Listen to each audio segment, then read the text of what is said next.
Zenão de Eleia. Zenão de Eleia, cerca de 490 ou 485 a 430 a.C., foi um filósofo pré-socrático da escola eleática que nasceu em Eleia, hoje velha Itália. Discípulo de Parmênides de Eleia, defendeu de modo apaixonado a filosofia do mestre. Seu método consistia na elaboração de paradoxos. Deste modo, não pretendia refutar direto as teses que combatia, mas sim mostrar os absurdos daquelas teses e, portanto, sua falsidade. Acredita-se que Zenão tenha criado cerca de 40 destes paradoxos, todos contra a multiplicidade, a divisibilidade e o movimento, que nada mais são que ilusões, segundo a escola eleática. A citação padronizada usa DK29 para Zenão. Ao contrário de Heráclito de Éfeso, Zenão exerceu atividade política, consta que teria participado de uma conspiração contra o tirano local, sendo preso e torturado até a morte, considerado por Aristóteles como o criador da dialética. Filho de Teletágoras, Zenão foi adotado por Parmênides na escola de Eleia. Tornou-se um professor muito respeitado em sua cidade e, devido a isso, envolveu-se bastante com a política local. Juntamente com outros companheiros e conspiradores, Zenão tentou derrubar o tirano que governava a cidade. Foi preso e torturado até a morte. A partir de sua morte, tornou-se um herói, deixando uma marca na lembrança de seus compatriotas contemporâneos. Muitas lendas surgiram sobre as circunstâncias que verdadeiramente tudo aconteceu. Uma dessas versões nos conta que Zenão, ao ser torturado impiedosamente pelo tirano, em praça pública, e querendo este arrancar-lhe a todo custo a confissão dos nomes de seus companheiros conspiradores, Zenão primeiro delatou todos os amigos do tirano como sendo participantes ativos da rebelião e posteriormente insultou o próprio tirano frente a frente como sendo a peste do Estado. Dizem que Zenão, já todo ensanguentado, postou-se como se quisesse dizer ainda alguma coisa aos ouvidos do tirano, mordendo-lhe, no entanto, a orelha e cerrando tão firmemente os dentes que para soltar teve que ser trucidado pelos soldados que o mataram ali naquele instante. Tal história de bravura e coragem espalhou-se posteriormente entre os cidadãos de Eleia, que por fim reagiram contra a tirania, erguendo-se contra o seu governante e ganharam a liberdade. Outros narram que, ao invés da orelha, Zenão teria ferrado seus dentes contra o nariz do tirano. E outros dizem que, ainda que, após enormes torturas, Zenão cortou sua própria língua com o dente e a cuspiu no rosto do tirano para lhe mostrar que jamais delataria nenhum de seus companheiros. No pensamento de Zenão, as seguintes características são por ele atribuídas a Deus. O primeiro atributo deduzido pelo filósofo para compor o conceito Deus é a eternidade. Assim, Zenão nos diz: é impossível que algo surja, pois teria que surgir ou do igual ou do desigual. Ambas as coisas são, porém, impossíveis, pois não se pode atribuir ao igual que dele se produza mais do que deve ser produzido, já que os iguais devem ter entre si as mesmas determinações. Tampouco pode surgir o desigual do desigual, pois se do mais fraco se originasse o mais forte, ou do menor, o maior, ou do pior, o melhor, ou se inversamente o pior viesse do melhor, originar-se-ia o não ser do ser, o que é impossível, portanto Deus é eterno. O segundo atributo que Zenão atribui à divindade é a unidade, como pode ser visto nesse argumento.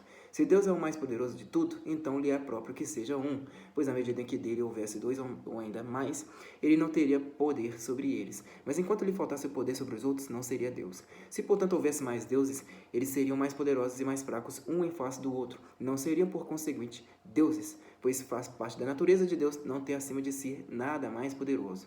Pois o igual não é nem pior nem melhor que o igual, ou não se distingue dele. Se, portanto, Deus é, e se ele é de tal natureza, então só há um Deus. Não seria capaz de tudo o que quisessem se houvesse mais deuses. Quanto à figura, Zenão propõe que Deus tem a forma de uma esfera. Sendo um, é em toda parte igual, ouve, vê e possui também em toda a parte os outros sentimentos. Pois, não fosse assim, as partes de Deus dominariam uma sobre a outra, o que é impossível. Como Deus é em toda parte igual, possui ele a forma esférica, pois não é aqui assim e em outra parte de outro modo, mas em toda parte igual. Por fim, Zenão conclui que Deus não é nem limitado nem ilimitado, nem imóvel nem imóvel, visto que o ilimitado e o imóvel são características do não ser e que o limitado e o móvel são características do múltiplo. Zenão afirma: o um, portanto, não está nem em repouso nem se movimenta, pois não se parece nem com o não ser nem com o múltiplo.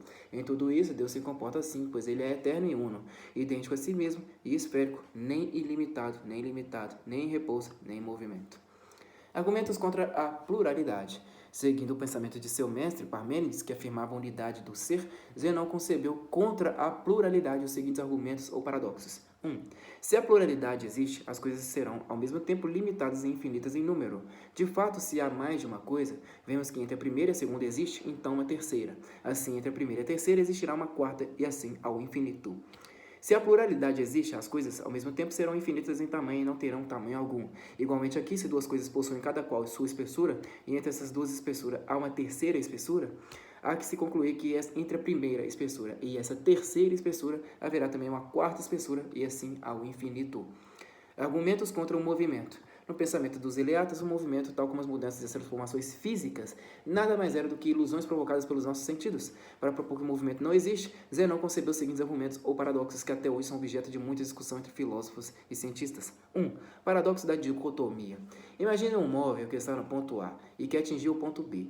Este movimento é impossível, pois antes de atingir o ponto B, o móvel tem que atingir o meio do caminho entre o A e o B. Isso é, o ponto C, mas para atingir o C, terá que primeiro atingir o meio do caminho entre A e o C, isso é, o ponto D, e assim ad infinitum. Paradoxo de Aquiles, 2. Imagine uma corrida entre um atleta velocista, Aquiles, e uma tartaruga. Suponhamos que é dada para a tartaruga uma vantagem inicial em distância. Aquiles jamais alcançará, pois quando ele chegar ao ponto de onde a tartaruga partiu, ela já terá percorrido uma nova distância, e quando ele atingir essa nova distância, a tartaruga já terá percorrido uma outra distância, e assim infinitamente. 3. Paradoxo da flecha imóvel. Uma flecha em voo está a qualquer instante em repouso. Ora, se um objeto está em repouso quando ocupa um espaço igual às suas próprias dimensões, e se a flecha em voo sempre ocupa espaço igual às suas próprias dimensões, logo a flecha em voo está em repouso. 4. Paradoxo do estádio. Assim como a flecha argumenta que é impossível que a subdivisibilidade do tempo e do espaço termine em indivisíveis. É o mais discutido e com a descrição mais difícil. Vamos ver aqui um segundo artigo do Zenão de Eleia. Vamos ver se a gente encontra. Princípios, ideias e frases. Zenão de Eleia considera a primeira a utilizar a dialética e apoiaria como instrumentos argumentativos, além de ter formulado uma série de paradoxos contra a ideia de movimento. Vamos ver aqui rapidinho. Zenão iniciou o método dialético como um modo de argumentação sistemática, apesar de ser Heráclito o primeiro a formular uma filosofia com estilo dialético. Grosso modo, a dialética é um movimento argumentativo que consiste na retirada de um novo pensamento ou argumento com base em dois argumentos ou teses contrárias entre si. Discípulo de Parmênides, Zenão formou junto ao seu mestre e a Melisso de Samos a escola eleata ou escola eleática. Sua filosofia teve como característica principal a formulação de argumentos armados como aporias, ou seja, a demonstração de paradoxos que não apresentam outra saída senão a concordância com eles. Algumas fontes indicam que Zenão tenha nascido por volta de 490 a.C. No entanto, a seção sobre a vida do filósofo apresentada no volume Os Pré-Socráticos da coleção Os Pensadores, cuja curadoria foi feita pelos maiores especialistas em filosofia antiga do Brasil na década de 70, diz que Zenão nasceu entre 504 a 501 a.C. O filósofo morreu por volta de 430 ou 425 a.C. e foi o mais destacado discípulo de Parmênides, tendo desenvolvido aporias ou paradoxos para defender as ideias da escola eleática e de seu mestre. Especula-se que a maturidade intelectual de Zenão tenha se dado por volta de 460 a.C., quando ele era aluno de Parmênides. Zenão era 40 anos mais jovem do que seu mestre e dedicou-se a aprofundar e defender teorias desse. Ao contrário da maioria dos pré-socráticos, existe mais de uma obra completa encontrada de autoria do filósofo. As principais são Contra os Físicos, explicação crítica de Empédocles e Sobre a Natureza. Zenão participou ativamente da vida pública e política de sua cidade. Eleia legislou e ocupou cargos de destaque no funcionalismo público. A participação do filósofo na política foi tão intensa que sua morte deu-se por uma conspiração elaborada por Zenão contra o tirano Nearco. Zenão foi descoberto, preso e torturado para entregar os compassos de sua conspiração. Durante essa sessão de tortura, o filósofo afirmou que queria ser tão dono de seu corpo como era de sua língua, não revelando nome algum. A intensidade da tortura aumentou e o filósofo afirmou ao algoz que contaria os nomes, mas em segredo, pedindo que o torturador aproximasse o ouvido de sua boca. Ao obter a aproximação, Zenão teria mordido a orelha do algoz, e após essa cena, Nearco ordenou a execução imediata do Zenão, que foi logo cumprida.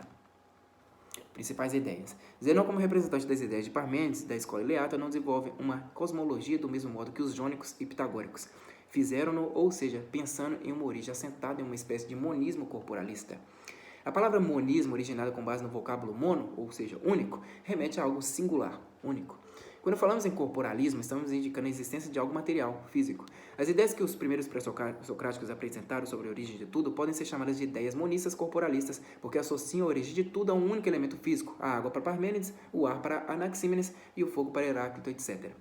Para os eleáticos, a origem do universo não é monista e nem corporalista, pois do mesmo modo que Parmênides pensava não haver uma origem sustentada por um elemento, não haveria também para Zenão um elemento que teria dado origem a tudo. Como foi descrito já na filosofia de Parmênides, a natureza era caracterizada justamente por sua imobilidade e suas essências eternas. Se não havia mudança, também não haveria surgimento, pois as coisas sempre foram e sempre seriam da mesma maneira na concepção parmenidiana. A mudança e o movimento eram frutos das ilusões provocadas pelos sentidos. As obras de Zenão não estão somente vinculadas às teorias da escola eleata, mas consistem em verdadeiras defesas das ideias de Parmênides. Zenão é considerado o primeiro dialético por tratar a dialética já iniciada antes por Heráclito como um meio heurístico de defesa de ideias dentro de um sistema argumentativo. Ao defender que a natureza possui um fluxo perpétuo e inesgotável que faz com que tudo mude o tempo todo, Heráclito está dando o primeiro passo para a formulação de um modo dialético de fazer filosofia. As ideias de dialética mais claras que temos da filosofia vêm das obras de Platão e Hegel. Platão aponta, e Hegel reforça no século XIX, que a dialética é um conjunto argumentativo em que é apresentada uma ideia qualquer, tese. Essa ideia deve ser apresentada uma ideia oposta, antítese. Com base em duas ideias contrárias, surge uma nova ideia, um novo conceito ou uma nova forma de pensar, síntese. Portanto, a dialética é um conjunto formado por tese, antítese e síntese dentro da argumentação filosófica. Zenão é o primeiro a utilizar esse método de maneira mais regular, pois ele formula uma filosofia expressa por paradoxos.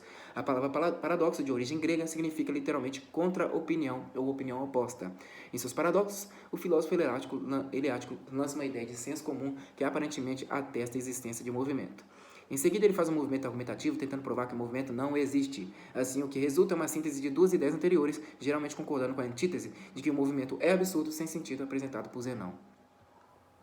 Paradoxos de Zenão. Para defender as ideias de Parmênides, Zenão teria escrito uma série de 40 aporias, das quais somente 9 foram encontradas pelos historiadores modernos.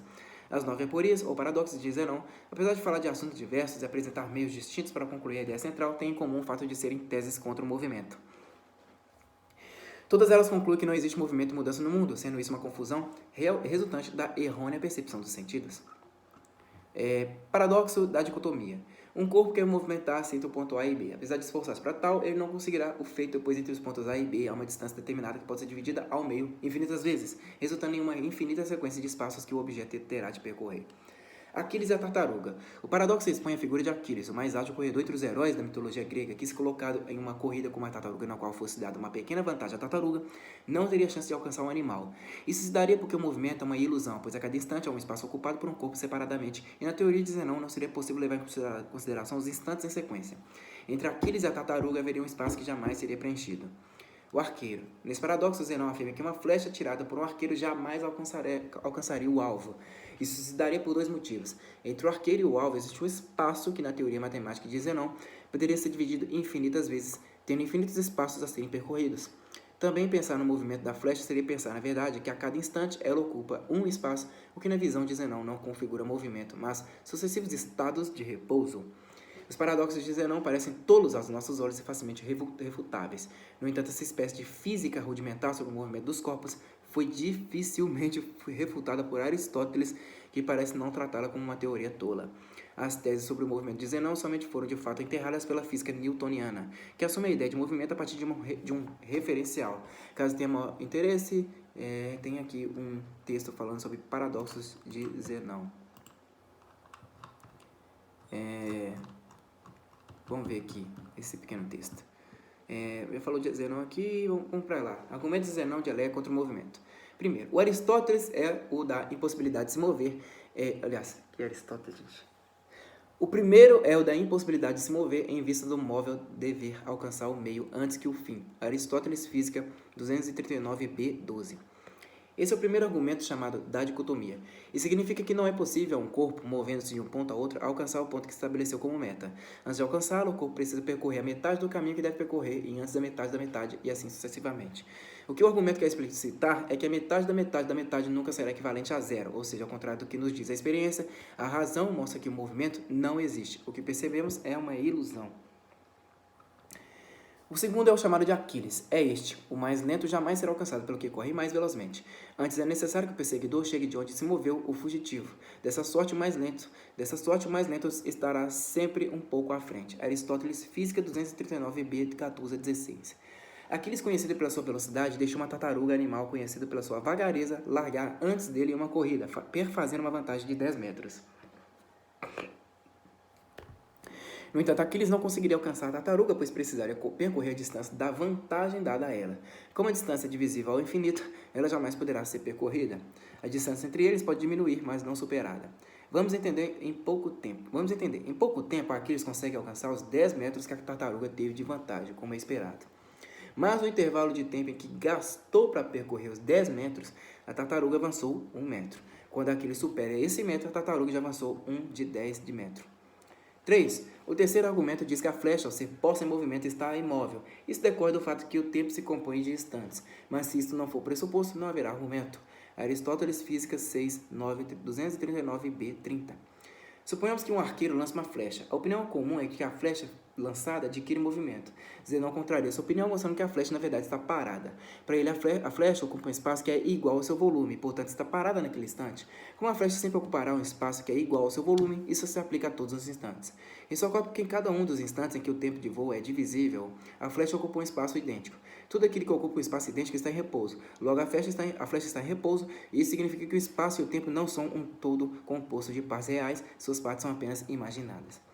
4. O quarto argumento supõe duas séries contrapostas de corpos de igual número e magnitude dispostos desde um e outro dos extremos de um estádio até seu ponto médio e que se movem em direção contrária à mesma velocidade. Este argumento, pensa Zenão, leva à conclusão de que a metade de um tempo é igual ao dobro desse tempo. Aristóteles, Física 6, 239b.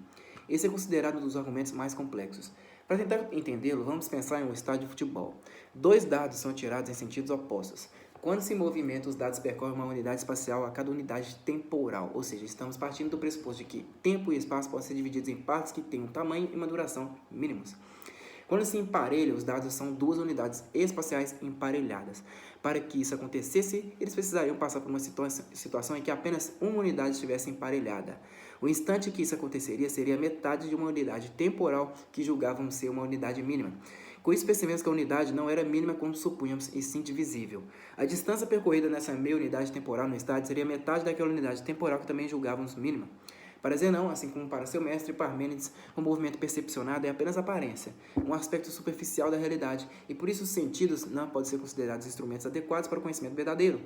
As citações de Aristóteles foram retiradas de Aristóteles Física, tradução Guilhermo R. de Echandia, Madrid, Gredos, 1998.